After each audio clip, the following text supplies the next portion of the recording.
Kinywa chako mwambie Bwana uko na haja naye.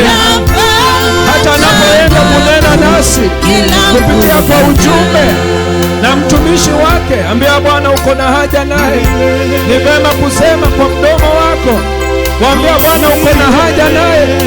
Kama wewe ni mgonjwa, una haja na uponyaji wake. Kama wewe hauna Mungu asubuhi ya leo, una haja na kutiwa moyo. Kama wewe unajisikia umeshushika, uko na haja na kuinuliwa na yeye, mfalme wetu, nguzo yetu, msaada wetu, mchungaji wetu mwema. Haleluya, oh haleluya. Ni wewe Bwana, ni wewe, nina haja nawe kila saa. Ni wewe, nasema ni wewe, nina haja nawe kila saa.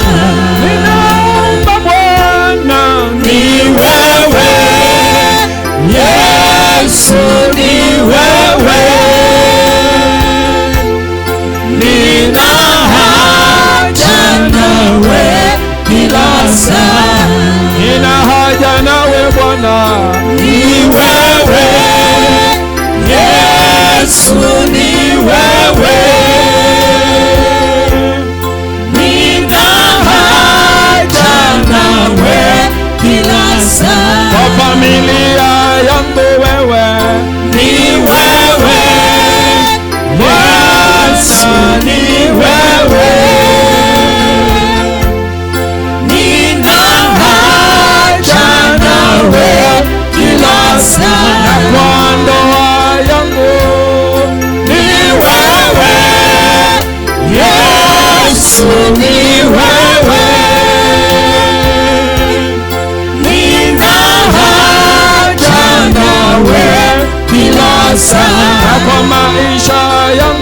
yote ni wewe, Yesu ni wewe. Nina haja nawe kila saa, kwa watu wetu ni wewe, Yesu ni wewe. Nina haja nawe kila saa, kwa ibada hii ni wewe, Bwana ni wewe. Nina haja nawe kila saa, kwa mambo yangu yote ni wewe, Yesu ni wewe.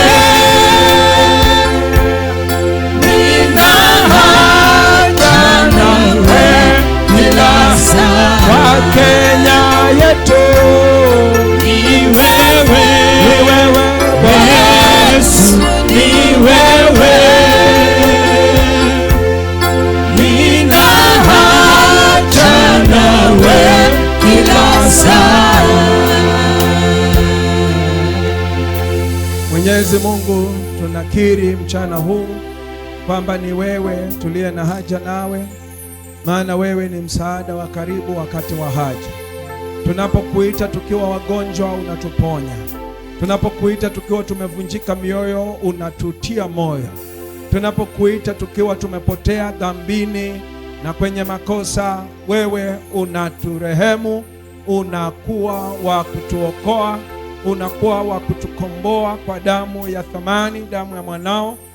Bwana, kila tukikuita unatusaidia, unatulisha, unatunywesha, unatutetea, unatupigania, unatuinua, unawaaibisha maadui zetu, unaandaa meza mbele ya maadui zetu. Bwana, wewe unainua kutoka mavumbini, unaketisha watu wako pamoja na watawala na wafalme, ili jina lako likapokea utukufu. Bwana, ni asante. Pokea sifa zote na utukufu. Hata kwa vile watumishi wako wameweza kukutumikia Bwana kwa mali zao, unazipokea sadaka hizi na matoleo yote, mafungu ya 10 Bwana, na baraka nazo zinawarudia watoaji, maana hivyo ndivyo ulivyoahidi, nawe ni mwaminifu kutimiza hayo yote na zaidi ya kuomba na kufikiri kwetu. Asante, asante Mtakatifu. Asante kwa nafasi mchana huu kusikia neno lako. Tunamweka askofu wetu mikononi mwako, kwamba Bwana anapoleta ujumbe huu kama ulivyomwandaa, utamsaidia ili nasi tukasaidike. Katika kusaidiwa kwake, sisi wateule wako tutasaidika. Umemtuma hapa ukiwa na nia njema, ili maisha ya wote watakaosikia yasibaki vile yamekuwa, bali yakageuzwe kukuelekea wewe. Asante kwa kila mmoja wanaofuatilia wakiwa kwenye ibada hii hapa au mitandaoni, mwote watabarikiwa na sauti yako itakuwa wazi. Bwana, kutakuwa na dhihirisho, kutakuwa na thibitisho la imani yetu ndani yako. Pokea sifa, utukufu na heshima, maana umesikia na umetenda. Kwa Yesu Kristo kanisa lote linasema amen. Tupigie Bwana Yesu makofi. Amen, amen. Basi tukiwa tumesimama hivyo, ni furaha yangu nimwalike askofu wetu, askofu wa Diocese ya Machakos ya CCI, anaitwa Joshua Kitonga. Wengine hatumjui kwa sababu kwa muda hajakuja kutuhudumia. Tukamuuliza leo aweze kuja atubariki kwa ujumbe ule Bwana amemtuma, na ninajua tutabarikiwa. Amen. Ambia jirani yako unajua utabarikiwa. Mwambie kama uko tayari. Mwambie in case hauko tayari, tafadhali jitayarishe tu. Usiachwe hivyo. Usibaki hivyo. Amen. Amen. Askofu, karibu sana. Thank you. Karibu. Thank you. Thank you. Thank you. Thank you. Tunaweza kuketi uweponi mwa Bwana, in the presence of God. Thank you, Reverend Kasinga, kwa huo mwaliko wa kiajabu kunipatia nafasi nikaweze kushiriki na kanisa la Neema. Mimi si mgeni, mimi ni mmoja wenu. Unajua, once upon a time, what you used to be, you unless uondolewe, you still are. Once upon a time I used to be part of you. Zamani za kale nilikuwa mmoja wenu, na kwa sababu hamkunipatia barua ya transfer, and you are an administrator, you know I don't have a letter that transferred me from CCI Neema to CCI Tumaini Nairobi. I can make any claim, na ninaweza kurudi niwaambie, nimesikia kuna elders, na unajua elders ndio wanaambiangwa kukiwa vita, nirudi niseme mimi sikupata transfer, na kwa hivyo ni mmoja wenu. Ni vile tu amtumangi ka sehemu ya mimi kukula, kwa hivyo nianza kupewa Thank you so much. I really thank God for being in this service today. I worship at CCI Nairobi Tumaini. Tunakutania mahali panaitwa Jogoo Road, Chachami. In case unajikuta Nairobi na uko siku ya ibada, na uko karibu na Jogoo Road, ama unaweza kuingia matatu ya Jogoo Road kushukichie Chachami, we ingia pale ndani, hata usiulize. Tafuta wale watu wanakaa kama ninyi, utafute watu wa namna hiyo, wale wanaimbanga kama ninyi, wale wanakaanga kama ninyi. Ukisema mimi ni wa CCI, utatukuta pale ndani. Na kwa hivyo yeyote ambaye ana nafasi ya kujikuta Nairobi wakati wa ibada, usianze kusema sina mahali pa kwenda kuabudu. Umekaribishwa na uhitaji mwaliko mwingine, tayari nimekualika. Praise the name of the Lord. Asubuhi nikija, hatukuweza kuja na mke wangu, anajisikia vibaya kidogo, na my daughter alinikumbusha, dadi, tuliachana wewe akikimbia kanisa, akaniambia, na dadi, ukumbuke uwasalimie watu wa Neema. Kwa hivyo mmesalimiwa na my daughter anaitwa Mwende Chalo, atukai na yeye. Kwa hivyo ijapokuwa anakuja same church. Praise the Lord. Na kwa hivyo ni furaha yangu Mchungaji Deritu na Reverend Kasinga kunipatia madhabahu niwe ninaweza kusimama na kuleta neno la Bwana jinsi Bwana atakavyonisaidia. Naamini sitakuwa kwa urefu sana na sitakuwa kwa kifupi sana, lakini vile Mungu ataniwezesha ndipoza tutaweza kuendelea. Amen. Karibu sana kwa presence ya Mungu. Welcome into the presence of the Lord. As I bring his word, ninapoleta neno lake, I bring his presence to his people, kwa watu wake. Na kwa hivyo nyote ambao tumeketi, ama zote ambao tumeketi uweponi mwa Bwana, tuamini ya kwamba Bwana atatuzungumzia. Sijui atanizungumzia namna gani, because every message, the presence of God iko pale. Ni wewe kufungua macho na kufungua roho yako kuweza kutap into the blessings, ama kusikia sauti ile Mungu anapasa. Ninaweza kuongea for a whole hour na usisikie kitu. Ninaweza kuongea kwa 2 minutes na usikie kitu. Na kwa hivyo fungua roho yako na upokee kutoka kwa Bwana, kwa sababu ninaamini ya kwamba Bwana ana ujumbe kwa sababu yako. Praise the name of the Lord. So nilipokuwa nafikiria, naomba nikijiuliza niongee juu ya nini, nikasikia nikielekezwa. Sijui kama ni kujielekeza ama ni kuelekezwa. Nikajisikia nikielekezwa niongee juu ya dhihirisho ama dhihirisho la imani katika maisha ya Mkristo. Dhihirisho ya imani katika maisha ya Mkristo. The evidence of faith in the life of a believer.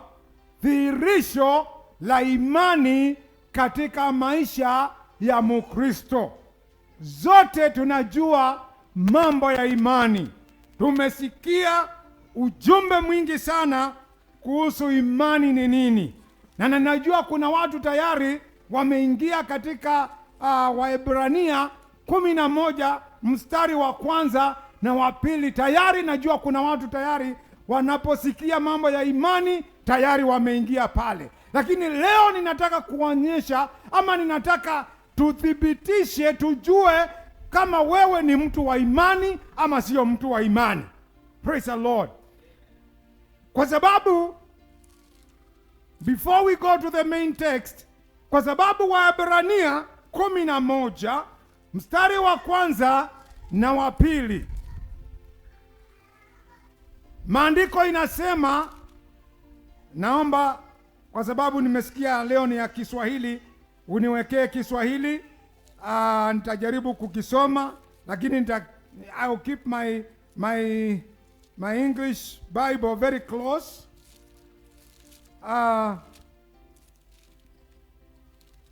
Waebrania 11 mstari wa 1 na wa 2 inasema hivi: basi.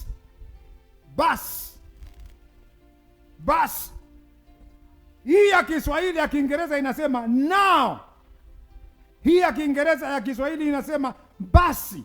Imani ni kuwa na hakika ya mambo yanayotarajiwa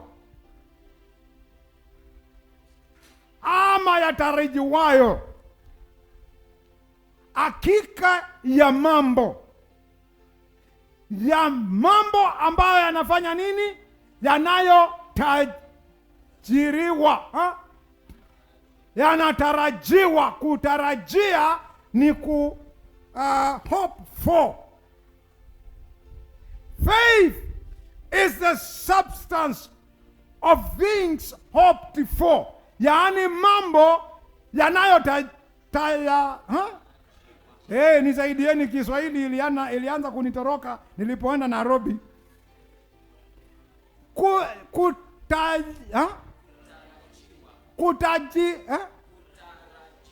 Kutarajiwa. Mambo yanayotarajiwa. Kutarajia, unatarajia kitu ambacho hakiko. Huwezi ukatarajia kitu ambacho tayari kiko. Nikishika hii Biblia siwezi kusema ninaitarajia, lakini kama ninaingojea niletewe nihubiri, ninasema ndugu zangu, tulieni kidogo, ninangojea Biblia yangu iletwe niweze kufanya nini? Niweze kuhubiri. Kwa hivyo haiko kitu ambacho msimunisaidie, nikifika pale mnanisaidia. Kitu ambacho kinatarajiwa, hakiko pamoja nasi. Hauwezi ukatarajia kile uko nacho.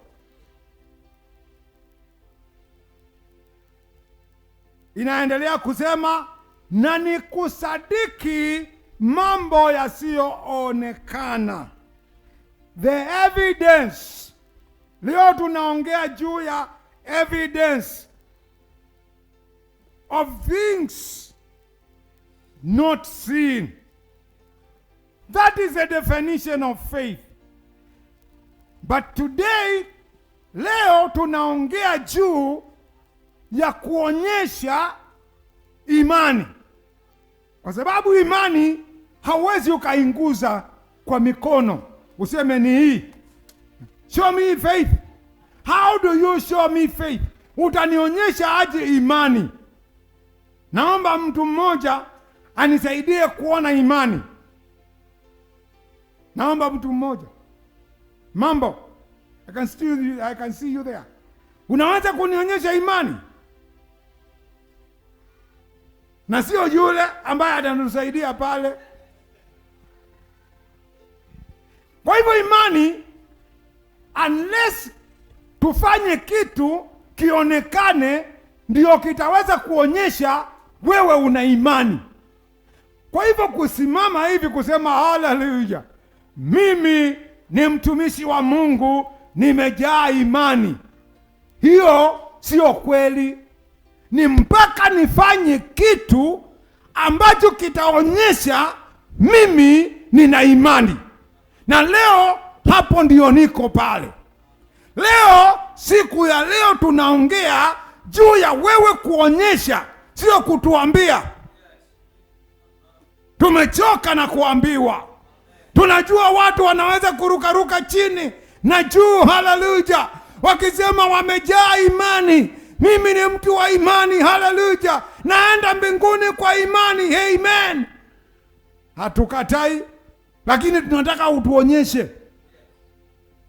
Hebu tuende katika kitabu cha Yakobo, Yakobo chapter 2. Yakobo, kitabu cha Yakobo sura ni ya 2 mstari wa 17 kuendelea hapo chini. Yakobo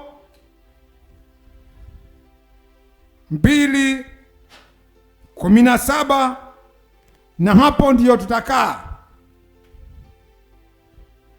Vivyo hivyo na imani isipokuwa ina matendo. Underline there. Imani isipokuwa na nini? Kwa hivyo imani tutaweza kuiona only when, ama evidence itakuwa ni matendo. Dhihirisho la imani ya mtu wa imani, ya dada wa imani, ni matendo ya huyo dada, huyo mama, huyo mshirika. Dhihirisho ya imani ni matendo yako. Na kwa hivyo tukianza kutafuta watu wa imani, tutawatafuta na yale matendo yametendeka katikati ya hao watu. Kama tunasema watu wa neema ni watu wamejaa imani, na najua mchungaji wenu Reverend Kasinga ni mmoja ambaye anakaa, ni mmoja wa watu wenye imani sana, na ninakubaliana na ninyi mkisema ni mtu wa imani na mke wake. Ni kwa sababu kuna vitu tunaweza kuonyesha, kushika, tukashika hivi tukasema, oh, kwa sababu Mungu amewasaidia kiasi hii, hii ni ishara, hii ni thibitisho, hii ni onyesho la imani ya huyo mtu, ya huyo mchungaji, ya huyo mshirika. Praise the name of the Lord. Kwa hivyo mtu ambaye hana matendo hana imani. Praise the Lord. Na ninataka uangalie mambo yote ama mahubiri yote Yesu ambaye alifanya, ilikuwa inadhihirisha mtu wa imani. Na sisi ni wana wa imani. Sisi ni watoto ambao tumezaliwa katika hiyo imani. Na kwa hivyo hatuna budi katika maisha yetu kuonyesha matendo ya ambao watu wakiyaangalia watasema sisi ni watu ambao tuko na imani. Praise the name of the Lord. Niongee machache before niingie deep kule ndani. Mambo ya imani. Kwa sababu leo tunaona matendo ya nini? Ya imani. Hatuongei mambo ya imani in the abstract. Yaani sijui Kiswahili hiyo ni nini. Lakini we want to see the faith that you have. But before we get there, allow me to make a few very important statements kuhusu imani.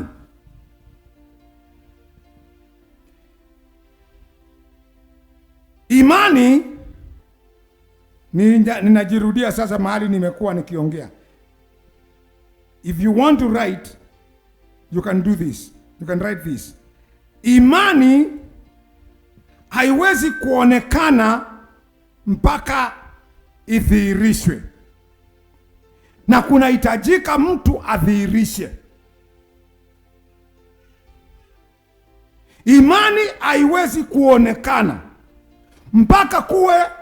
mpaka ifanywe nini? Idhihirishwe. Na inahitaji mtu aidhihirishe. Tumeanza kuingia sasa kanisani.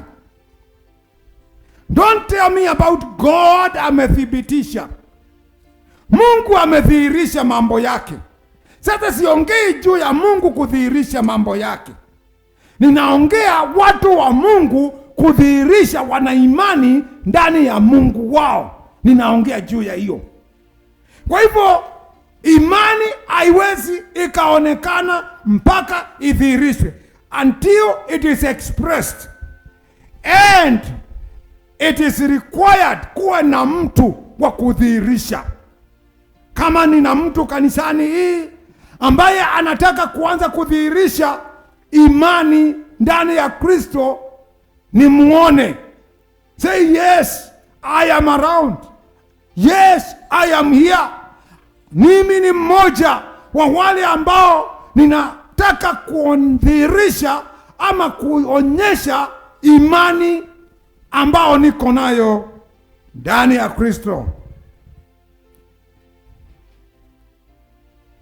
Na ndiposa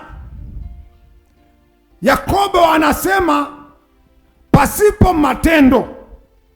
In fact, ametumia neno nzito, akasema imani ambayo haina matendo, amesema hiyo imani unasema imekufa. Na mimi ninasema haipo. Na mimi ninaongezea unatudanganya. Unataka ukarudie Mungu. Kwa sababu imani Yakobo amesema imekufa, kwa hivyo haipo. Wewe tu ni mtu wa kuongea, mimi tu ni mtu wa kuongea mambo ya imani, lakini sina imani. Kuna utofauti mkubwa, andika namba 2. Kuna utofauti mkubwa sana ya mtu ambaye ana imani na mtu ambaye anaongea juu ya imani. Great difference, a world of difference. When we hear people say, I am a man of faith, but you cannot demonstrate that faith. You cannot show forth. You cannot express that faith. It is not there. It's not existing. James says it is dead. Endelea kidogo. Number 3. Now, number 3 ni ya kwamba wakati tunaongea juu ya imani kanisani, tunaongea imani ndani ya Kristo. Yaani faith in Christ. Hatuongei juu ya imani umewekelea kwa mambo mengine. Kwa sababu kuna watu wana imani na vitu vingine. Lakini sisi tunaongea juu ya imani yetu ikiwa ndani ya Kristo. Number 5, very simple statements. Now that faith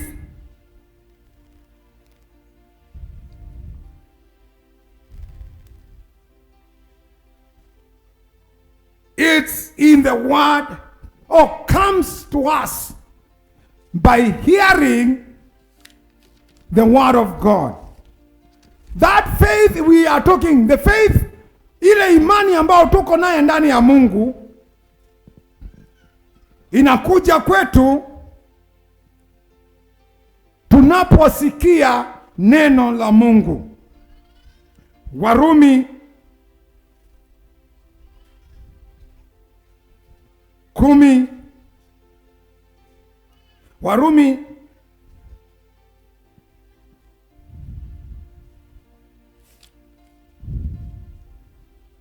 Romans 10 mstari wa 17 inasema hivi, faith comes, imani uja. Romans 10:17, imani uja by hearing, and hearing what? The word of God. Basi imani utokana na kusikia, na kusikia huja kwa neno la Kristo. Kumaanisha ya kwamba you can have faith in anything, but now for us, kwetu tunaongea juu ya imani katika Kristo. Inatokana na sisi kusikia. Najua tukikaa pamoja mimi na wewe na ukuje kuniamini sana, yale mambo ninayosema, yale mambo ninayotenda, yale mambo ninayo nini, unaweza kusema hey, mimi ninaamini Bishop sana, ninaamini Bishop vile amesema atakuja, hata kama saa 6 imefika na alikuwa amesema atakuja saa 1, nina uhakika Bishop atakuja. Hiyo ni imani ndani yangu. Okay? Unaweza kuwa na imani ndani ya mtu kwa sababu ya yale matendo ametenda katika maisha yako, ama vile umekaa na huyo mtu. Oh, tunajua reverend wetu, tunamjua. Yeye hawezi akafanya hilo kwa sababu hiyo ni dhihirisho la tuna imani ndani yake. Kwa hivyo you cannot have faith, hawezi ukawa na imani kama huja interact na huyo mtu. Okay?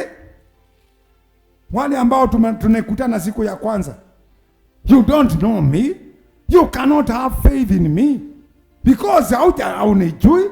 Umeniona saa hii nikirukaruka hapa mbele, hujui nikitoka hapa ninaenda kufanya nini, kwa sababu kuna watu wengine wakitoka madhabahuni wanaenda kufanya vituko vingine. Kuna watu wengine wakitoka kanisani wanaenda kufanya haya, mnaniangalia namna gani? Kuna watu wengine wakiwa kanisani wameokoka sana, haleluya, oh rababo shikile mama santai. Haya, na ukienda nyumbani unakuta anakaa na mke wa mtu ama mama ama mzee wa mtu. Haya, na anatoka kanisa ya kuokoka. Kwa sababu siku hizi tumechanganyika. Lakini Mungu hajachanganyika. Sikia, Mungu hajafanya nini? Hajachanganyika, ni yule yule. Kwa hivyo mtu kama huyo, kama umjui, unaweza tu kumwamini hapa nje kwa sababu umemuona. Lakini yule mtu ambaye mmeingiana sana na ukakaa sana, mkaenda Kitui pamoja. Jana Reverend aliniambia kuna group mlikuwa mmeenda Kitui ya huko na mkarudi na mkafanya nini? Mtu mmekula pamoja, mtu mmeenda Nairobi pamoja, mtu mmeenda sijui Sudan na Hamud pamoja. Matthews, I know una imani sana na mchungaji wako Reverend Kasinga. One of the things najua ni mtu akijaribu kukatanisha washirika wa hapa na Reverend wenu, itakuwa kazi kibarua ngumu sana, kwa sababu mna imani na yeye. Ni kwa sababu mmekaa na yeye, mmekaa na mama pastor ametembea pamoja na ninyi, amekuwa akifanya kazi pamoja na ninyi, mnamjua. So I'm not here to praise them, Reverend. I'm not here to praise you, but I'm just using an example. Hawa watu wana imani na wewe ni kwa sababu mmekuwa pamoja, mmeinteract, mmeingiana, wamesikia maneno yako, wameona matendo yako. That is why they have faith in you, and there's nothing wrong. But Mchungaji Deritu, acha niseme, kama hujakaa na mtu tumekumbaliana, hauwezi ukawa na uhakika wa huyo mtu. Some people, watu wengi ni wageni kwa Kristo, hawajawahi kuinteract na yeye, wanajua kamstari kamoja, praise the Lord, nimeokoka. Ukimaliza kuokoka, hiyo sio mwisho. Unahitaji uweze ukajua huyu Mungu wako anakaa namna gani, tabia zake ni gani, yeye hufanya nini na yeye afanyi nini, yeye hupendezwa na nini, yeye apendezwi na nini. Kanisa la Kristo Yesu, asubuhi hii ya leo ninaita watu wakaweze kuwa na interaction na Mungu wao, waweze kumwelewa na kumjua. How do we then do that? Tutafanya hivyo kwa haji, tutafanya kwa kusoma na kurudia kusoma na kurudia kumeditate na kumeditate hii neno, because it is through this word that we are able to see the character of our God, kiasi ya kwamba tunaweza kusimama tuseme, mimi ninajua Mungu wangu. Hallelujah, I know my God. You cannot say you know your God unless you have interacted with his word. Today I am calling, siku ya leo yangu ni kuita watu wakaweze kuwa na ufahamu mkubwa wa Mungu wao.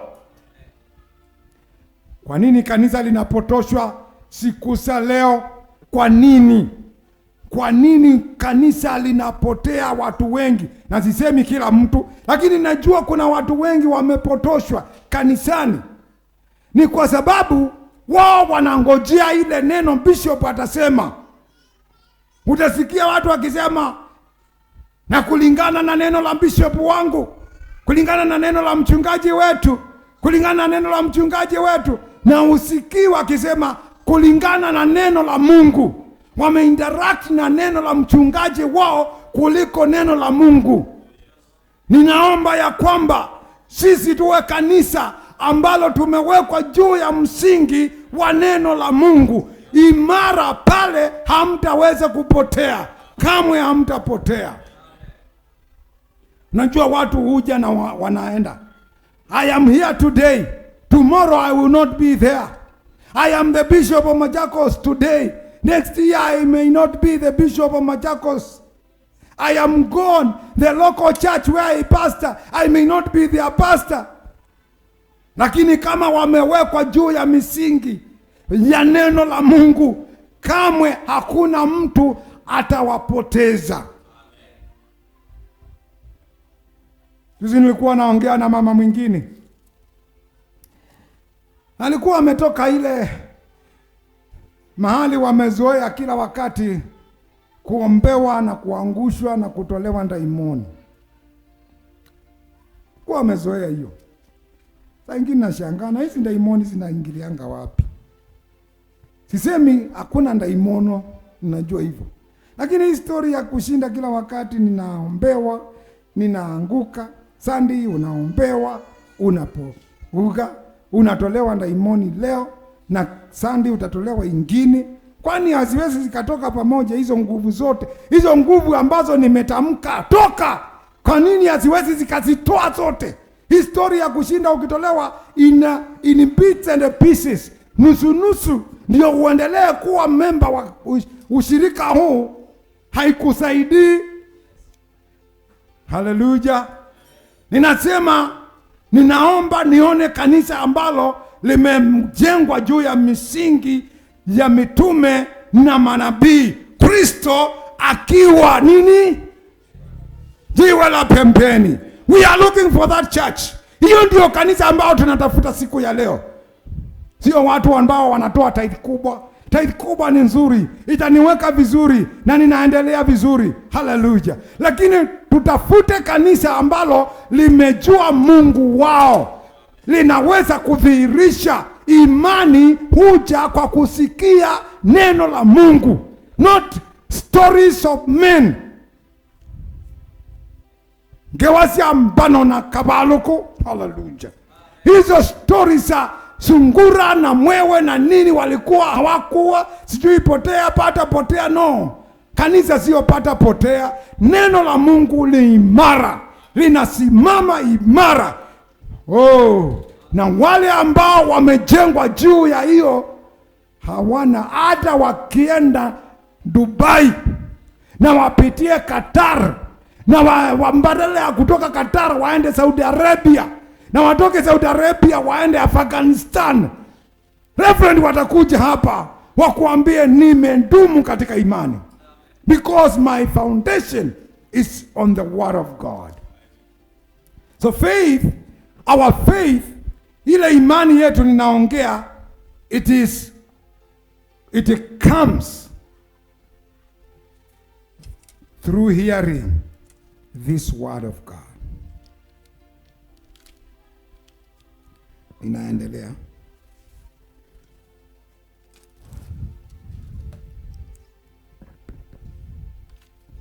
I'm still talking about faith. Now, faith, imani, unaweza kuwa iko na levels. Imani iko na levels. Tangi la maji ama mtungi wa maji,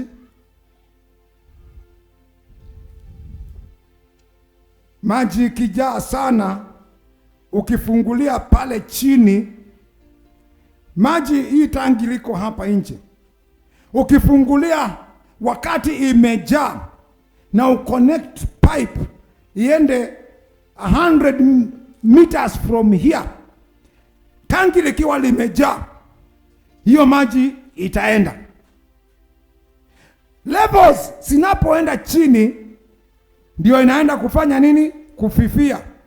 Kuna wakati inafika level ya chini sana, kile unaweza kupata ni tone la maji kutoka kwa tangi ile.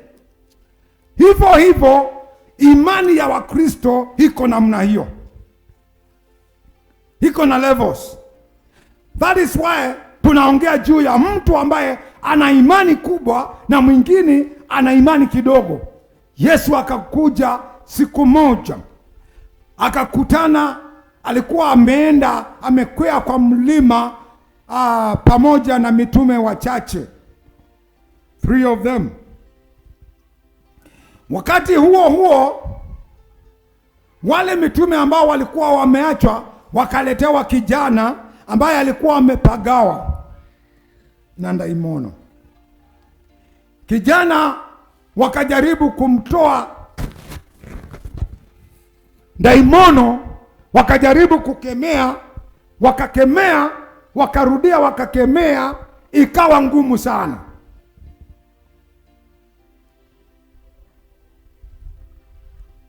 Mitume wakawa very frustrated, kwa sababu wamekemea, daimoni imekataa.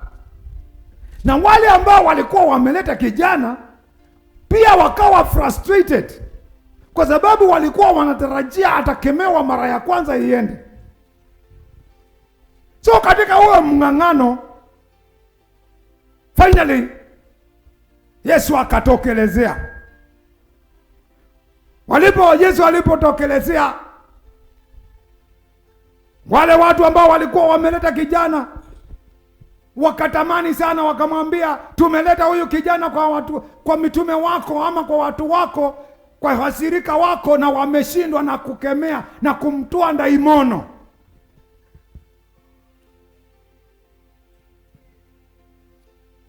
Of course Yesu akakemea ndaimono, likaenda.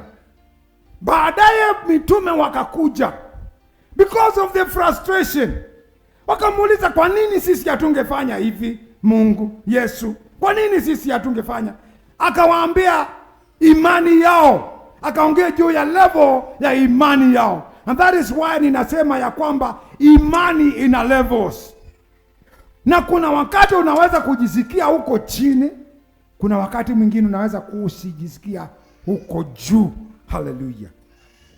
Brethren, anasa, ndugu zangu, nasikia tubomoe hii mabati. Ile imani niko nayo, ninaona watu wakileta chuma na mawe na simiti, tutainua hii, siku 2 itakuwa kule juu. Nina imani. That could be faith. Na haiko makosa. Saa ingine ukisikia mtu akiongea namna hiyo, na wewe saa hiyo uko level ya chini kabisa, unashangaa anasema nini. Lakini wakati unasikia mtu akiongea mambo ya imani, don't discourage such a person. Usifanye nini? Usimfanye yani kumshusha kiroho, kwa sababu wewe hauko katika level moja ya imani, wewe na yeye. Ukisikia ndugu anaongea juu ya mambo ya imani, ndugu zangu, naamini mnaniona leo ninaendesha baisikeli. Hallelujah. Nimepark baisikeli pale, lakini ningojeeni tu, hivi karibuni I will be parking my car there. Don't discourage such a brother. Encourage him and tell him, brother, we desire, ama tunatamani sasa utoke katika maneno uingie katika matendo. Umetuambia utapark gari, tunaanza kukutengenezea parking. Hallelujah. Umesema, kwa hivyo sisi tunakusupport. The church should be there to support watu ambao wana express imani. Mtu akiniambia leo tutanunua ndege, saa hii sitamwambia unaota ndoto. Nitamwambia thank you brother, encourage me mpaka nione hiyo ndege imefika, na anza kuniwekea, anza kuchanga pesa za kununua mahali ya parking ya ndege, kwa sababu ndege haiwekangi kama ngari. Because sometimes in church, badala ya kujengana, inafanya nini? Tunatoa pumzi, tunatulananja, tulananganja, tukatulangania, tunanguza mwingine, tunasusha. Ndugu, ukiniambia Reva, siku moja unaamini ya kwamba hivi karibuni, in the next 5 years utakuwa unaongoza kanisa kubwa kama hii, nitakwambia endelea. In fact, niambie nianze kukuchangia. Kwa sababu unaongea mambo ya imani. Mimi saa hiyo sina hiyo imani, lakini sitaki sasa ni discourage mtu wa imani. Hapa najua kuna wandugu ambao wanangojea kuona Mungu katika maisha yao.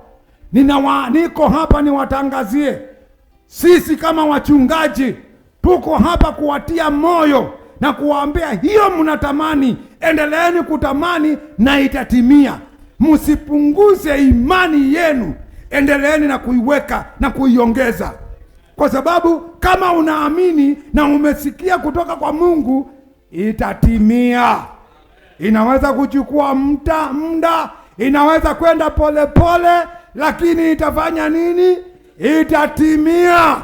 Kwa hivyo tuwekane moto, tuwekane nguvu. Hallelujah. Dada, umepitwa na wakati, inakaa na watu wanaweza kuanza kukudharau. na kukuuliza, kwani wewe hauonekanangi? Don't be discouraged, kwa sababu kuna watu wamekuona wengi. Na mwambie yule anakuambia hivyo, wale wameniona ni wengi, ningojeeni tu, give me time, nipatie muda tu, kwa sababu issue ni muda. So when your faith is so high and God is pushing you on a matter, confess it, start following it, start doing it, start preparing. When you see something when you hear something from the Lord, unaposikia, unajua saa nyingine kuna kitu inaitwa witness, yaani ushuhuda wa ndani. Kuna ushuhuda wa ndani unaweza kusikia katika moyo wako, wakati wangu wa kubarikiwa na hii umefika. Wakati wangu. Hiyo ushuhuda wa ndani ndio utokelezee. Number 1, anza kukiri. Don't doubt, anza kukiri. Mungu amenena nami. Mungu, najua umeongea juu ya Yonggi Cho. Yonggi Cho ni mmoja wa wale wachungaji ambao walisaidia watu wengi sana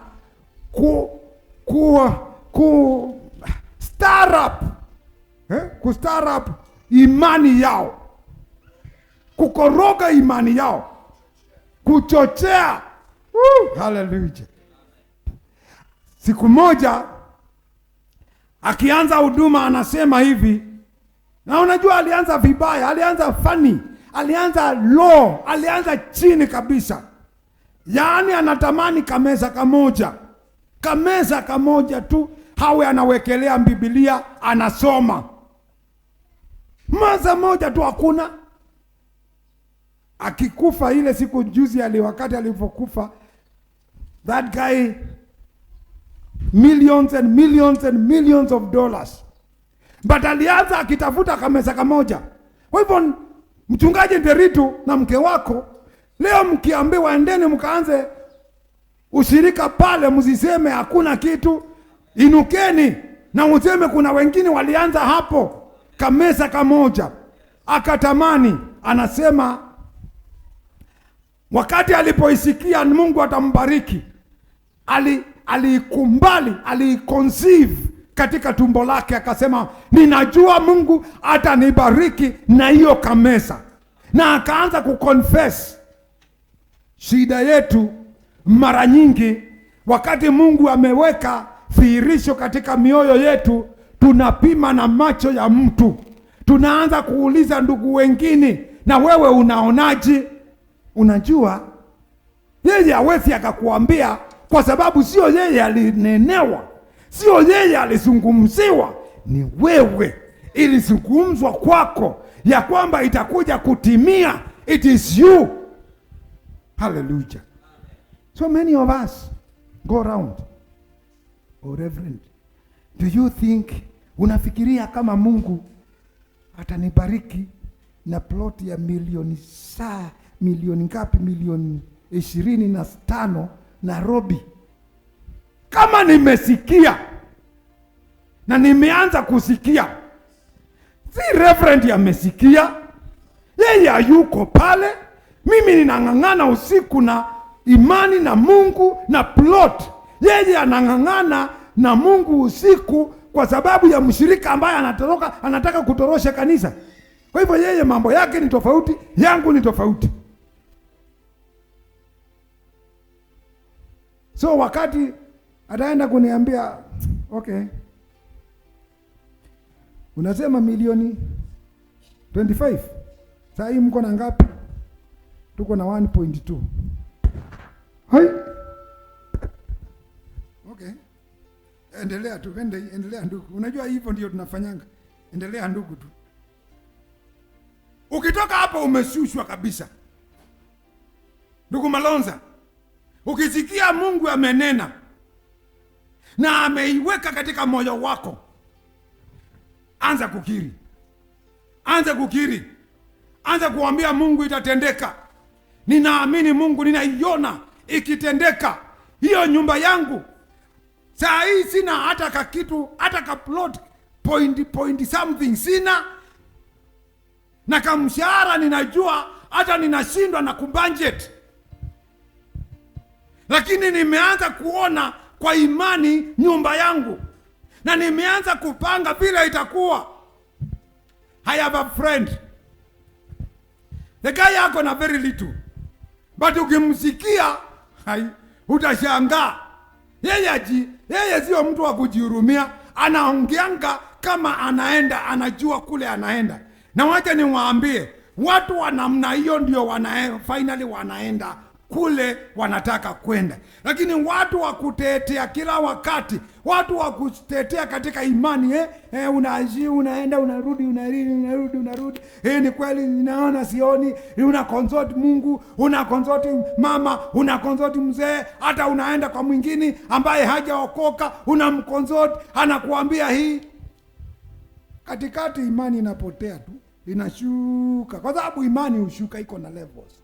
Imani iko na levels. Kwa hivyo ukinguzwa hivi, ukinguzwa pale, ukiambiwa hivi, watu watatu wakikuambia the negative, ile kitu Mungu amenena na wewe, let me tell you. Now let us start getting into the real message. Waje niwaambie, kama Mungu amenena na uchukue kwa imani, kwa sababu jambo moja ambalo imani hufanya ni kutusaidia kurithi ahadi ambazo Mungu amenena juu ya maisha yetu.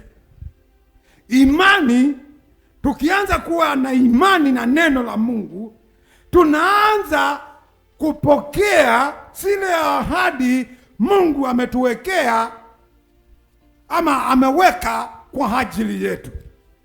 Niwaambie hivi, Mungu hawezi akatamka kitu ambacho atakutendea kama yeye akusudii kukutendea namna hiyo. Did you hear what I said? Mungu hawezi akakusemezea kitu kile atakutendea kama yeye hana kusudi la kukufanyia hivyo.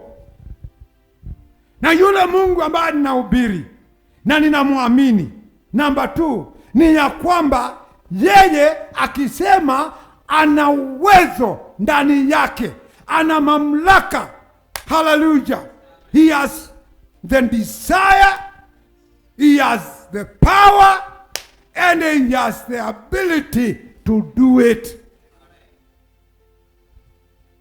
Neno lake Mungu haitoki kwa mdomo wake kama Mungu akusudii, na haitoki vile yetu inaweza kutoka. Unajua saa hii nikiwa rafiki na mchungaji wenu Nderitu, ninaweza kumwambia brother, ninamwambia mambo mazuri, naweza kumwambia the time nifike Nairobi ina evaporate, inaisha. Lakini Mungu akisema, amesema, akitamka, ametamka.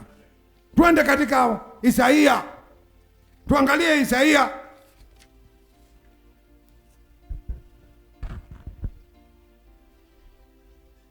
55 verse 10 and 11. What does it say? Isaiah 55 10 and 11. Maana kama vile mvua ishukavyo na theluji kutoka mbinguni, wala hairudi huko. Hairudi wapi? Huko mbinguni. Bali uinywesha ardhi na kuisalisha na kuichupukiza, ikampa mtu apandaye mbegu na mtu alaye chakula. This one is very complete. Maana nini? Neno la Mungu linafananishwa na nini? na mvua. Tunatarajia mvua pande hii ya Machakos, si ndio? Ile siku mnaona huyo uwanja wenu, si mnauona? Ile siku kutanyesha, ile siku kutanyesha, jipatie 7 days. 7 days. Wakati mnakuja ibada siku ile ingine, niambie mambo ya ile nyasi iko pale, na nitakwambia kwa uwazi, si mchungaji wenu Reverend Kasinga ataenda pale aseme katika jina la Yesu Kristo ninatamka nyasi, mtakapopata maji mmee, mbadilike. Saa hii inaonekana tofauti.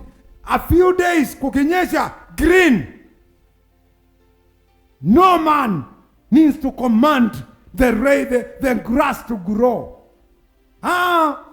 Ni kwa sababu mvua ikitoka mbinguni ikinyesha unywesha ardhi, na ikinyeshwa ardhi ina respond kawaida. Kawaida ya ardhi ni kuchipukisa, chakula itoke. Haleluya! Yule inazalisha na kuchipukisha, ikampa apandaye nini? Mbegu. Na yule ambaye anakula anapata nini? Chakula. Hivyo ndivyo, tuendelee. Hivyo ndivyo itakavyo neno langu. Hai? Si unjitamkie. Hivyo ndivyo itakavyokuwa neno langu. Neno langu litokapo wapi? Litokalo katika kinywa changu. Mungu amenena, Mungu ametamka, Mungu ameiwekelea katika roho yako, kwa sababu kuna njia tofauti zile Mungu huongea nasi, na njia ile ya kawaida kwa watu wengi ni unasikia kitu katika moyo wako na kuna ushuhuda wa kweli itatendeka. Hivyo ndio ile njia nyingi. Kuna ndoto, kuna mitume, kuna malaika, kuna nini, kuna Biblia. Neno la Mungu linanena nasi kila wakati, na mara nyingi pia Mungu anaiwekelea katika mioyo yetu.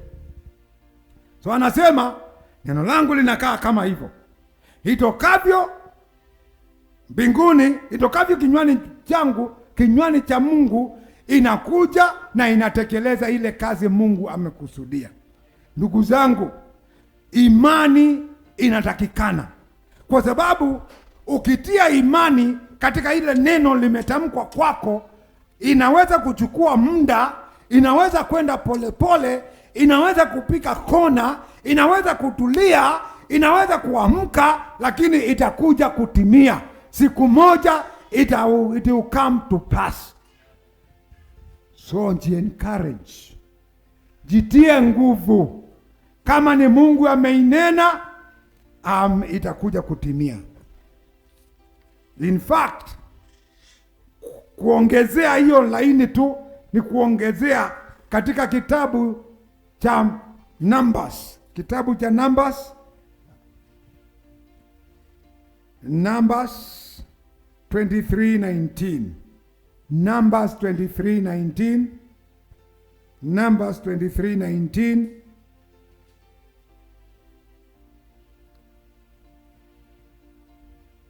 And Wafalme wa kwanza 8:56. Wacha tusome tu Numbers, ni kawaida, inajua Mungu si mtu aseme nini uongo, wala mwanadamu ajute. Iwapo amesema atalitenda, iwapo amesema hatalitenda, inahitaji kuwa namna hiyo. Iwapo amenena, hatalitimiza. It's a question. Mungu sio nani? Brethren, ndugu zangu, tuko hapa tunaongea juu ya thirisho la imani. Sisi tukiamini kile Mungu amesema. Tukishikilia bila kutingizika kile Mungu ametamka, itahakikishia ya kwamba itakuja kutimia. Na si lazima niwe hapa, si lazima nipige nduru ndio itimie, si lazima nirukeruke ndio itimie, si lazima nianguke ningaregare hapa ndio itimie. Hallelujah, hallelujah, hallelujah, hallelujah. Because saa ingine tunashikwa na hiyo maneno, oh, raya, raya, raya. Ninasikia, si lazima usikie. Kama Mungu amesema, hata usiposikia raya, raya na kutwist hapa kwa sababu kumewekwa smooth, itatimia. Inaweza kuwa hata huko kule nyumbani, hauko kanisani, litatimia kwa sababu Mungu akitamka, ametamka. Na akisema, amesema. Si uambie wewe, jiambie. Mungu akisema, amesema. Roho yangu amini. Mungu akitamka, ametamka. Hallelujah. Muangalie mwenzako, usimwambie maneno, usimwambie kitu, lakini mwambie. Usimwambie kitu, lakini mwambie. Na hiyo ni ukweli mtupu. Hiyo ni ukweli mtupu. Mungu akisema,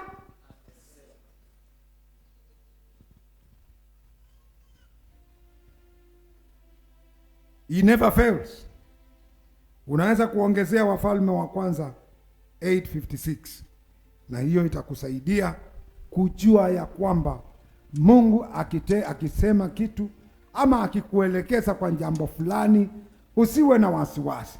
Watu 20 wanaweza kusimama waseme hii haionekani kama itatendeka, lakini kama umelisikia kutoka kwa Mungu, na kuambia don't move your faith from what you have heard.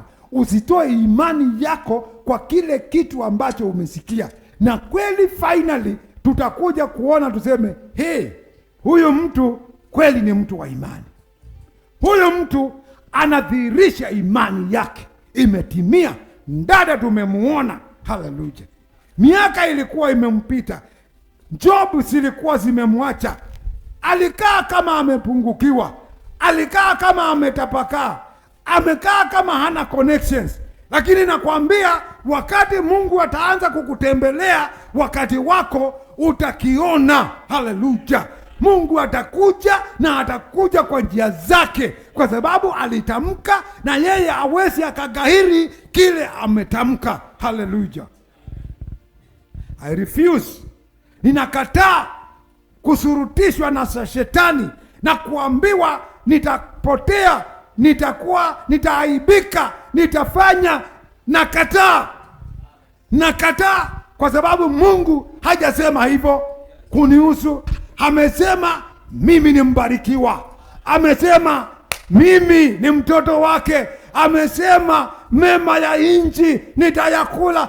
Amesema, na ninaamini kile amesema. Hallelujah. Na imidiwe Bwana aliyewapa watu wake Israeli kustarehe vile kama yote aliyoyaahidi. Yote aliyoyaahidi. Hebu sikia. The next statement says, halikukosa patikana neno lolote katika ahadi yake jema aliyoahidi kwa mkono wa Musa mtumishi wake.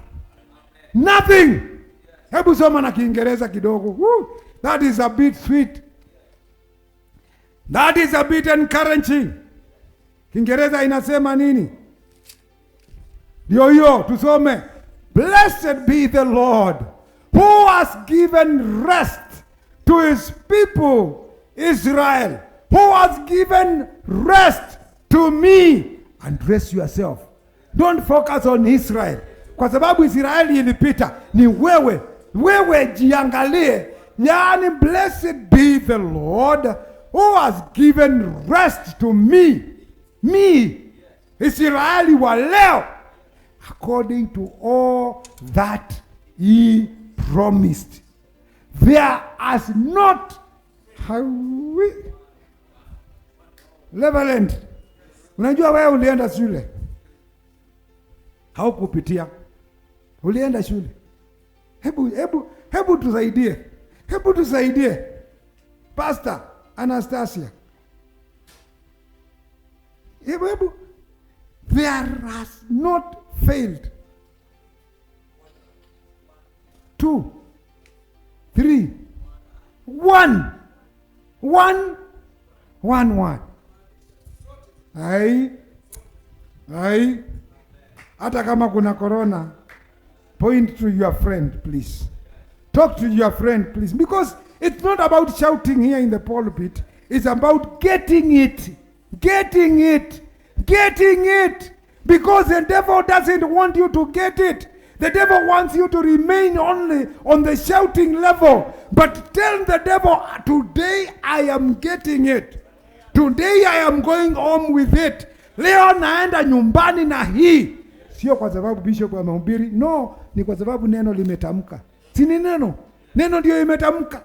Not one word has failed of all. Not just promise.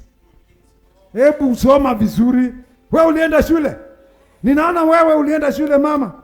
Ninaona ulienda kwa shule ukasoma. All. Biblia yako inasema hivyo. Yote. All. Unaniangalia namna gani? Na wewe najua ulimaliza form 4. Wewe ni wewe tu, si wewe ni ule mwingine. Unaniangalia namna gani? It is, the Bible is very clear. Iko pale, iko hapa, iko hii, iko kwa simu, iko kwa wapi, imeandikwa not. There has not failed one word of all is good.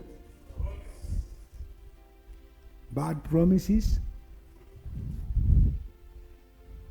What is good? Let us understand that. What is good? Good ni ile kusudi njema Mungu alianzisha familia yake. Did you hear what I said? Good, definition of good ni ile kusudi Mungu ambao alianzisha familia yake. Go to the book of Genesis. In the beginning, wakati Adamu alipoumbwa, alipelekwa wapi? Shamba la wapi? La wapi? What was in the shamba la Edeni? Matunda ya aina yote. Nafikiri kile hakikuweko huko ni muguka na hiyo rafiki yake. Si unajua rafiki yake ndio wasikuje kunitupia mawe, waambie ni hiyo ingine, na hiyo ingine hazikuweko. Hiyo zilikuwa zimepandwa kwa sababu ya mbuzi, kwa sababu mbuzi zilikuwa zimeumbwa na ng'ombe zilikuwa zimeumbwa, na Adamu akapewa yote. Alikuwa na kila kitu chema, matunda ya kukula. Mahindi ilipandwa siku hiyo, sio hii ingine tunaambiwa ilitoka South America. The origin of maize, South America. It is not South America. It is from the Garden of Eden. Mchele ilipandwa in the Garden of Eden. Malimao yalipandwa in the Garden of Eden. Yale maembe tamu, Garden of Eden. Ng'ombe zilikuwa huko zinatoa maziwa, Garden of Eden. Kila kitu chema ambacho Mungu aliweka na alikusudia mtu wake hakuwe nayo, that is what is called good. Ndiposa wakati anaahidi Israeli kuwaleta katika nchi ya Kanaani, na sio ile iko na crocodile. Hear me. Nchi ya Kanaani sio ile iko na crocodile. Aliwaahidi masiwa na asali flowing. Zinateremka, zina flow, zinatembea tu kienyeji. And by the way, Did you know? Did you not know? Yaani wewe haukujua ya kwamba katika ng'ombe zote zile zinatoa maziwa, ile ng'ombe iko na record inaitwa Guinness Book of Records ya kutoa maziwa nyingi sana katika dunia. Imewahi kutoa, inatoka katika Israeli. Did you not know? It is in the records. Guinness Book of Records sio ya hata sio ya Mungu, sio ya kiulizio wa watu wa Mungu, ni rekodi ambayo inachukuliwa. Yule anafanya kitu akisidi wengine, inachukuliwa. That is why the land was flowing and it's flowing. It was, it is. Let me tell you something else about the blessings of God. The blessings of God are not for a season. Sio za muda. Hizo baraka za Mungu sio za muda. Nitaponokwa. Kama ni ya Mungu, ni ya Mungu. Kama imekuja, imekuja. Hata ikipitia watu 10, don't worry.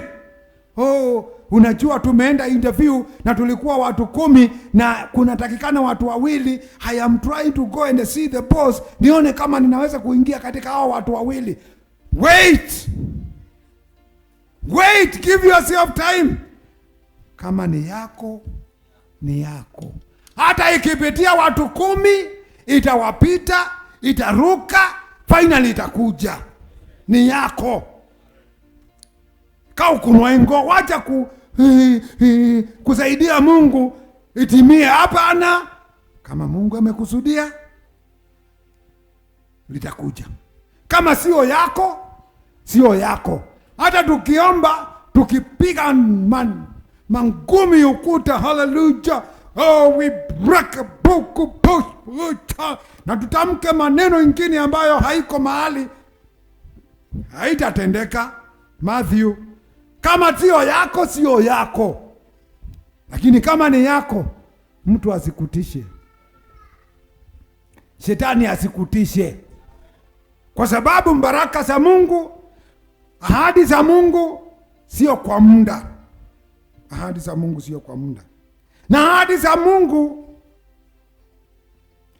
zikikuja, maandiko inasema wazi, hasikuji zilete shida. Zinaleta baraka. Blessings of God. Because His promises are always good to His people. They are not there to harm us. They are not there to cause trouble. They are not there to bring confusion. They are not there to bring hatred. They are not there to divide the church. They are not there to do anything. They are there to bring good to you as a person, as a church, as a family, whatever. The blessings of God.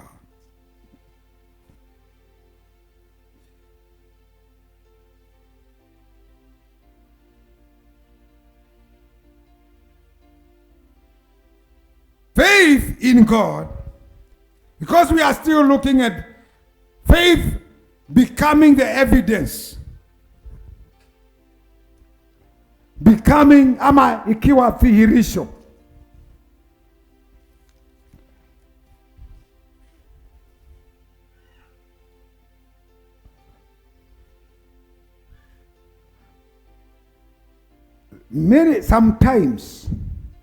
Sometimes wakati mwingine unaongea na mimi, ninaongea na wewe. Ninasema wakati mwingine kunakaa kama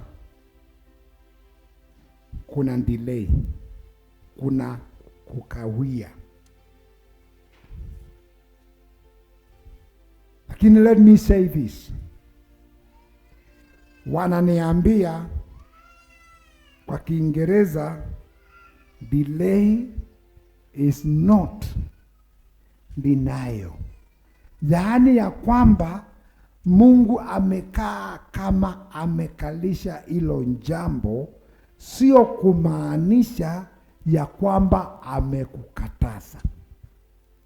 Na mara nyingi hapo ndio kunakuwa na test ya imani ama kujaribiwa kwa imani, especially kukiwa na hiyo kwenda pole pole.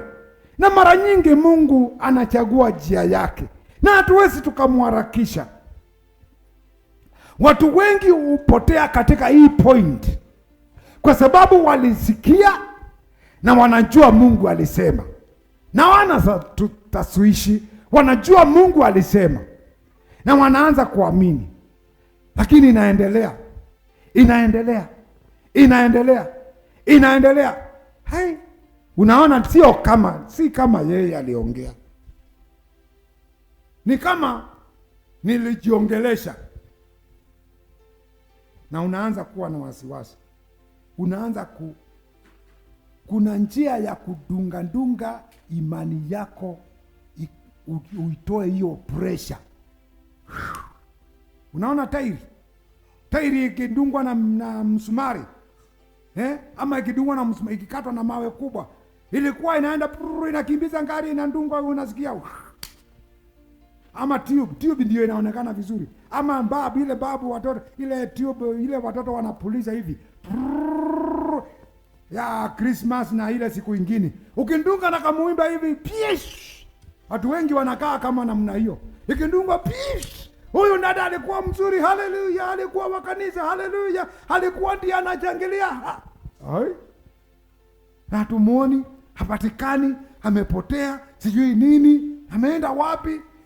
Ni kama imani yake ilidungwa na mwiba, ikatoa pumzi. Ninaomba utafute kiraka mahali iko, kwa sababu hata tube ambayo inatoa pumzi ikipelekwa kwa fundi na aweke kiraka, itatulia. Kuja kanisani, sikia neno la Mungu mara ya pili, hiyo ndio kiraka yako, ndio imani yako ianze kujengeka tena. Amen. Kwanza kusema, ndugu zangu, kama nilikuwa nimepoteza, lakini sasa nimeanza kujengeka, and that is why, ndio sababu unahitaji kuja kanisa kila wakati. Kuna watu ambao wanakuja kanisa ni kama tu kuapia na kujionyesha peke yake. Nimekaa sana bila kuonekana kanisani, Reverend, so leo nilikuja. Kwa hivyo wewe unakujanga ndio tukuone? Haukujangi tukuone, unakujanga usikie Mungu anasema namna gani. Ile kiraka yako ambao ilikuwa pumzi imeanza kutoa, iwekwe seal, iwekwe hiyo ngamu, ishike, ianze kutembea tena, na uendelee na imani yako. Mungu anisaidie na Mungu akusaidie kukaa katika hiyo imani, na tuwe watu wa kuonyesha Mungu ni nani katika maisha yetu. Hebu tukae maisha ya kuonyesha. Tunaweza kuambia mtu, unataka kuona Mungu, unataka kujua Mungu anafanyanga, angalia maisha yangu. Nani anaweza kusimama aseme namna hiyo?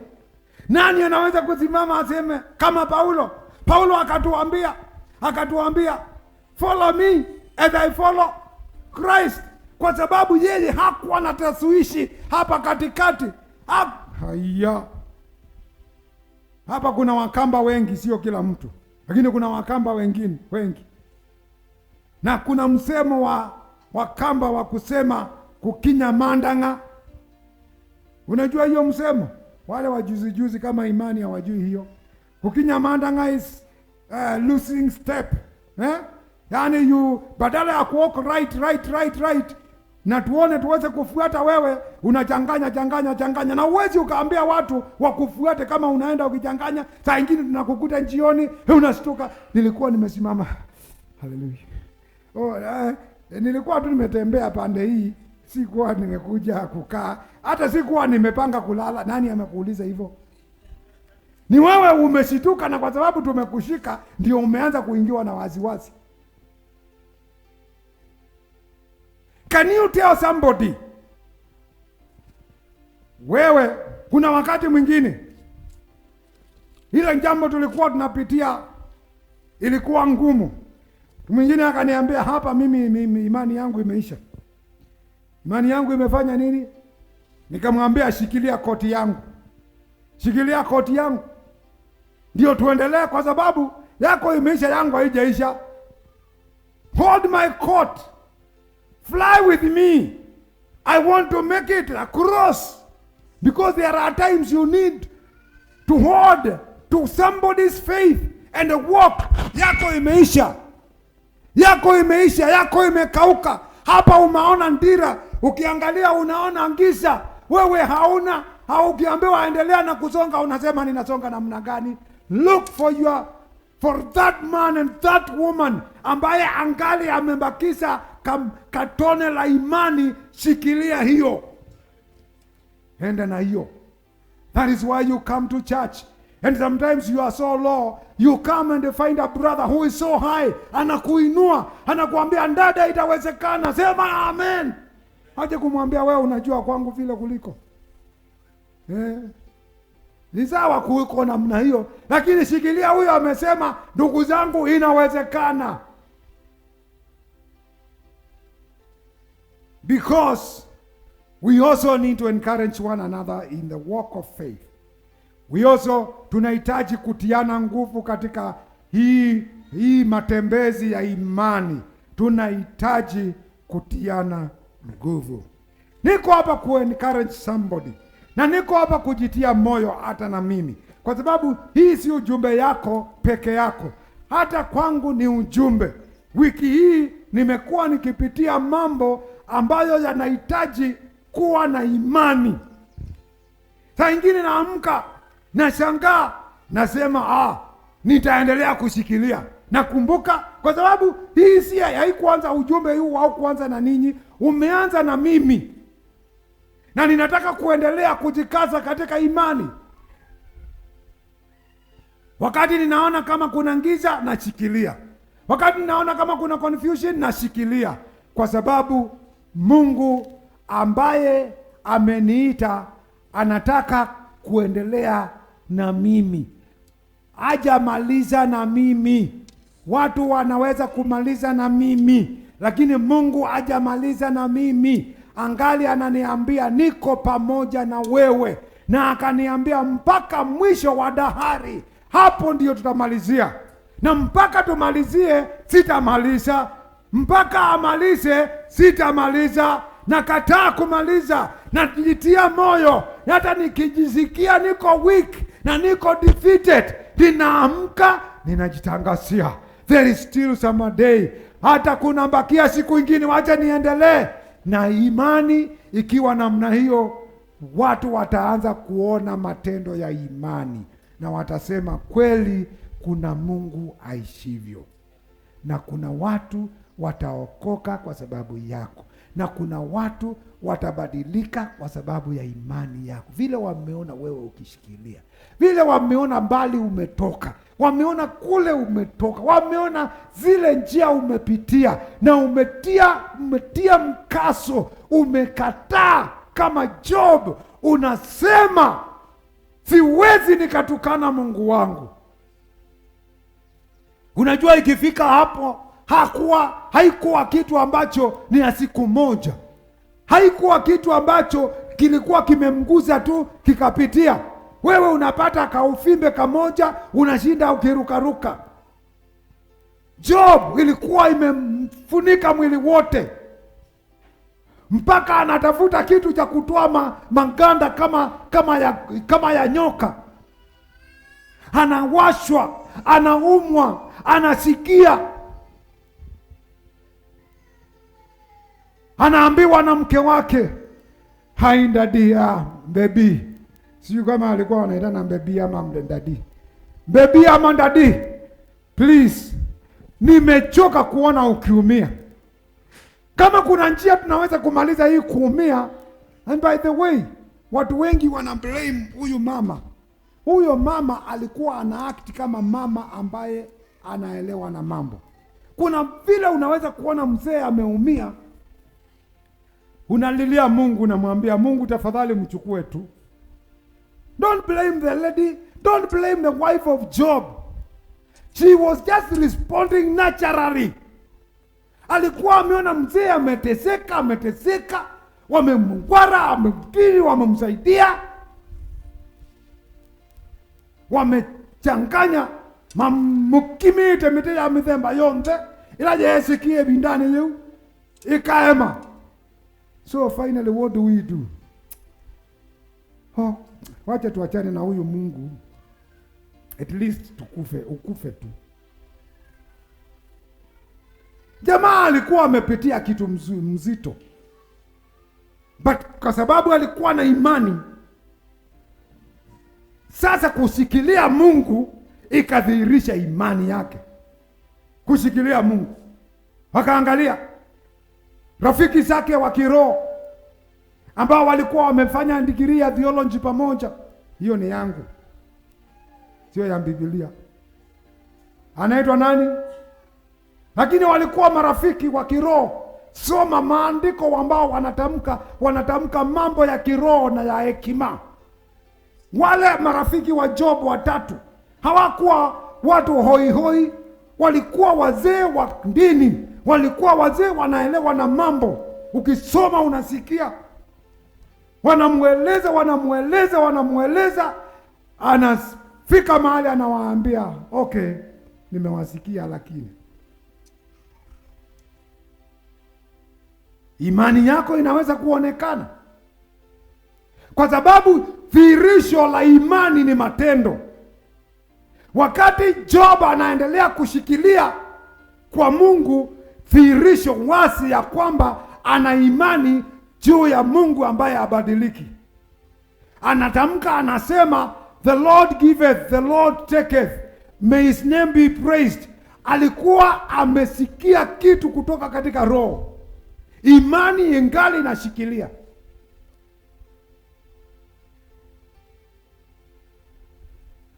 Wewe unaweza kudhihirisha imani kwa wale watu mnafanya kazi pamoja, waseme huyu ni mama wa imani. Mambo inakaa kama inasabaratika kama kwenu kazini, wewe ni mmoja wa kupika kila wakati, kucomplain, sijui huku kwetu, sijui itafanyika namna gani. Wewe ndiye unaanzanga watu wakutokea jambo nzito, wewe ndiye wa kwanza, na unashindanga kanisani neema. Si Mungu anisaidie na pia akusaidie. Uwe mtu wa kusema hata kama mambo imeharibika, msikose kuja kesho. Kesho Jobu iko. Hapa hii inaisha. Waambie tukuje mpaka ile milango itafungwa. Paulo wakati yako katika kuharibikiwa na merikebu, wako pale na wafungwa wenzake, wametozwa katika bahari, wamepoteza fahamu, wamepoteza hata kujua siku gani wameenda. Bahari imechafuka. Inafika mahali anawaambia wenzake ambao wameokoka na wengine wengi hawakuwa wameokoka, akawaambia, this is the time to take, mujitie moyo na mkule, kwa sababu Mungu atatuokoa, hakuna mtu atapotea. Wewe ni mtu wa kuambia watu tumeisha, kumeisha. Wewe ndiye mtu wa kwanza wa kupika nduru ya kumeisha, na unatuambia wewe ni mtu wa imani. Hiyo ni kudhihirisha imani ama ni nini? Ama ni wewe wa kututia uoga? Saa hii tunakaribia elections, kuko na a lot of confusion, na tujui ni nani ataweza kuwa anashinda. Wewe uko pale, kazi yako ni kusema kutakuwa. Do your civic duty. Pray and you do your civic duty of voting the right person. Don't vote the wrong person according to you. Vote the right person according to you. And pray. Pray some people out. Pray them in. Pray them out. Kama mtu unamjua vizuri na amedhihirisha uovu, You don't have to ask many things. Pray him out in the name of Jesus. Usishinde ukipiga kelele, sijui Raila, sijui Ruto, sijui nani, sijui nini, haleluya, haleluya. Hapana. We kuwa mtu wa kutuliza watu, kuwa mtu wa kupea watu hope, tarajio, kuwa mtu wa kupea watu imani yao wakati kunakaa kama kiangazi itasidi kama saa hii. Mvua inahitaji kuwa imenyesha kuanzia 20th according to wale wazee tunajua. Kuanzia tarehe 20 mpaka tarehe 20 na ngapi? Na 5. Hapo ndio mvua inanyeshanga Ukambani. Sasa kumekauka, hakuna maji. Leo ni 24th na hatuoni dalili ya mawingu. Unasema sijui kutakuwa namna gani. Watu wa weather wametuambia mvua itakuwa chache sana. Sitapanda, nitaanza kufanya nini. Enda uonyeshe imani yako, ukaue mtu wa kwanza kupanda na kununua mbegu. Semeni tayarisheni, kwa sababu najua Mungu atatukumbuka. That is a way to demonstrate faith. Hiyo ndio njia ya kuonyesha, kudhihirisha una imani. Nitanunua hii, nitanunua kama sita hii kweli hii. Kuwa mtu wa imani. Hii ng'ombe sijui, hii kuku sijui kama ita survive. Sasa ukikuwa ndiye wa kwanza kushinda ukiambia watu hii kanduka sijui, hata hapa nakaanga bure tu. Unajua saa nyingine ni sisi tunajilaani. Na tunasema tumelaaniwa. Hapa hii kaduka hii hainisaidii. Hii nakaanga, kama unakaa bure, toka uende. Hata kama zikwenda kuomba. Wacha kushinda ukisema unakaanga bure. Hii kanduka akanipatia kitu na unakulanga hapo. Na unashinda ukisema kaduka. Kanduka katasikia sauti yako na kaanze kufilisika, hata kama akakuwa kamepanga kufilisika. Wakati wa kuanza kutamka imani na kuliitia neno la Mungu na kuamini Mungu, hii nduka, haleluya, tamka nduka. Hata kama ni akamlango kamoja nusu, tamka nduka na useme Mungu, hapa nimeweka kazi yangu, na Mungu hapa nimeweka imani yangu, na Mungu hapa nimeweka sura yako. Haleluya. Wacha watu waanze kuona Mungu ndani yangu, na katika biashara hii haitafilisika katika jina la hii. Kanisa tutafunga. Hii si yangu, ndeni mkafunge yenu. Tutafunga kanisa ya nani? Pana, sitaisha. Pastor Nderitu, I am not finished. I am not going to get finished. You will watch and still find me around. Because I am supposed to demonstrate faith in God. Ninahitajika nidhihirishe imani ambayo niko ndani ya Mungu. I want us to pray.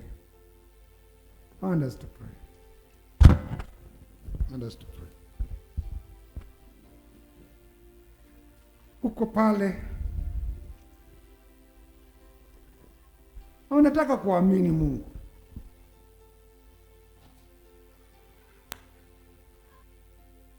Kuna jambo fulani, area fulani ya maisha yako, na unaona hapa si kile nilifanya akionyeshi, akiambatani na imani ambayo ninatangaza. Imani ndani ya Mungu ambaye hawezi akafail.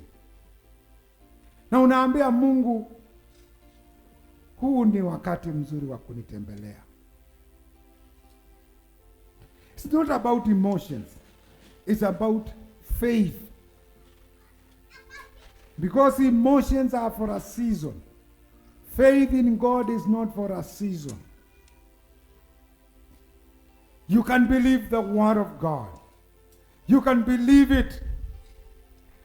Hata kama unasikia usiamini, unaweza kuamini.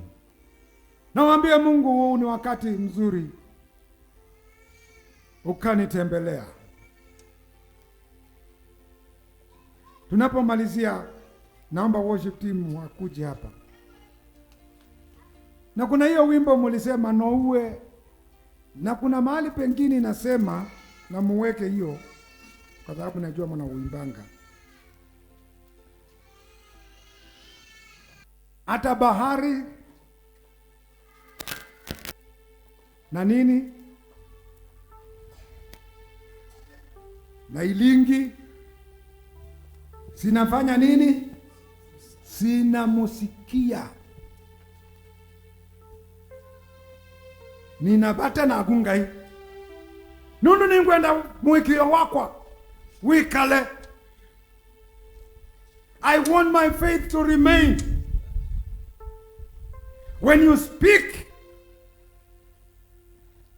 the waves hear and obey you.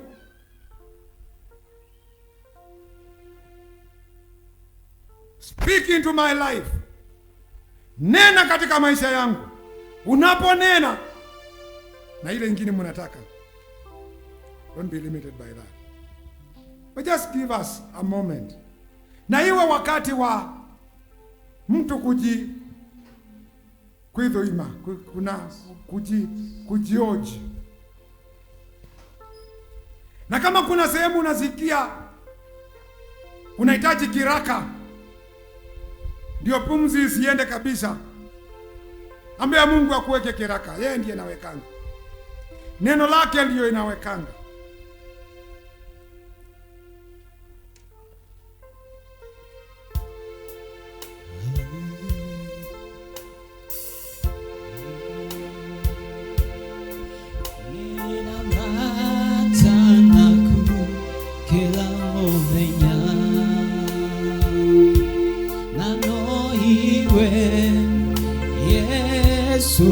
No iwe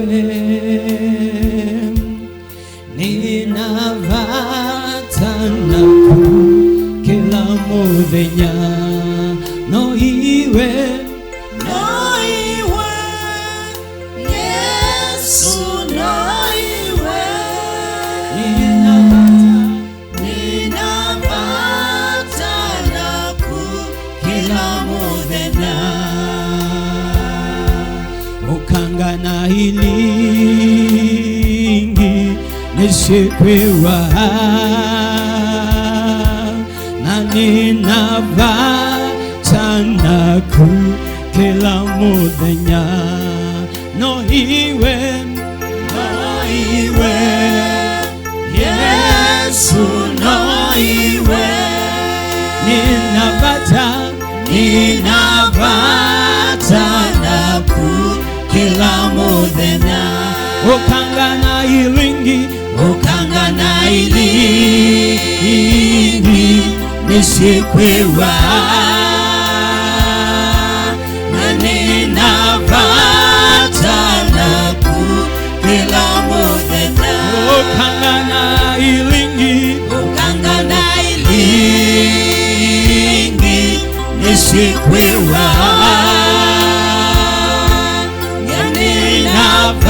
ninavatana ku kila muthenya. No iwe Yesu, no iwe ninavatana ku kila muthenya. Yesu, no iwe Yesu, no iwe ninavatana ku kila muthenya. No iwe Yesu, no iwe ninavatana ku kila muthenya. Ni wewe Yesu, ni wewe nina haja nawe kila saa. Maana ni wewe Yesu, ni wewe nina haja nawe kila saa. Ni wewe Yesu, ni wewe nina haja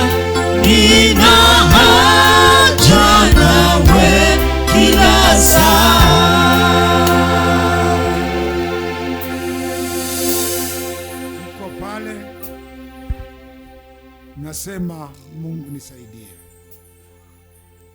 Kuna sehemu fulani za maisha yako ambao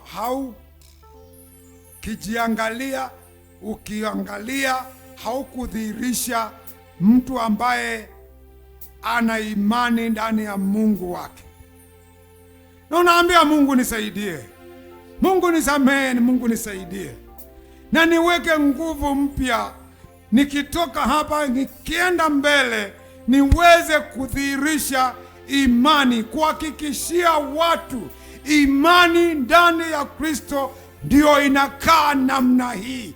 Angalieni maisha yangu, angalieni kuamini kwangu. Hii ndio inaitwa imani ndani ya Kristo Yesu. Ambia Bwana akutembelee. Ambia Bwana asikupite siku ya leo. Ambia Bwana akukumbuke. Wewe mwenyewe mwambie. Si habari ya watu waseme kwa sababu ya niaba yako, lakini wewe mwenyewe ambia Bwana akusaidie, Bwana akutembelee, Bwana akunguze. Mahali unasikia umeenda chini, levels zimeenda chini, ambia Bwana nitembelee. Renew my strength, renew my faith, renew my hope, because God, I am supposed to demonstrate who you are to the world, to the rest of the world. Father, we thank you. Baba, tunakushukuru,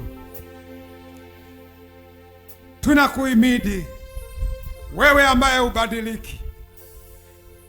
Tunakiri mbele yako udhaifu wetu, tunakiri mbele yako nyakati nyingi ambazo hatukudhihirisha watu ambao wako na imani ndani ya Mungu kama wewe. Mara nyingi tumedhihirisha uoga, mara nyingi tumeonyesha mambo tofauti na watu ambao wako na imani. Twaomba ukatusamehe na utusaidie kutoka hapa kwenda mbele, tuwe watu wa kudhihirisha imani ndani yako, tuwe watu wa kuonyesha ulimwengu sisi tunajua Mungu tunayemwamini. Ndiyo, mambo yanaweza kuonekana tofauti, mambo yanaweza kukaa kama mambo hayatatendeka, lakini tusaidie tuendelee kushikilia ile imani tuko nayo ndani yako. Saidia mama fulani, saidia mzee fulani, magonjwa, tukipitia magonjwa na tuwe na maguzito wa magonjwa, tunaweza kutingizika katika imani yetu. Tusaidie Bwana, na tuweze kudhihirisha sisi tuna imani ndani yako wewe Mungu ushie milele. Tukaweze kuonyesha matendo ya imani katika maisha yetu, mahali tunakaa, mahali tunafanya kazi, kanisani mwetu na kwingineo. Watu wakajue kupitia kwa matendo ya kwamba sisi ni waaminio, sisi ni wale ambao tumeitanishwa na jina la Bwana, sisi ni wale tumeteuliwa, watu spesheli, wale ambao tunalia wakati tuna furaha, wale ambao tunacheka wakati tuko katika dhiki, wale ambao tunawapatia watu tumaini wakati kwetu mambo yameharibika. Tuwe watu wa kuonyesha imani ndani yako, matendo ya kweli ikafuate maisha yetu. Bwana tusaidie. Asante kwa kusikia ombi letu, na ni katika jina la Yesu Kristo nimeomba haya maombi nikiamini, katika jina safi, jina la heshima, jina ambalo limetukuka sana, jina la Yesu Kristo. Na kanisa zote tunasema amen. Amen. Bwana wabariki.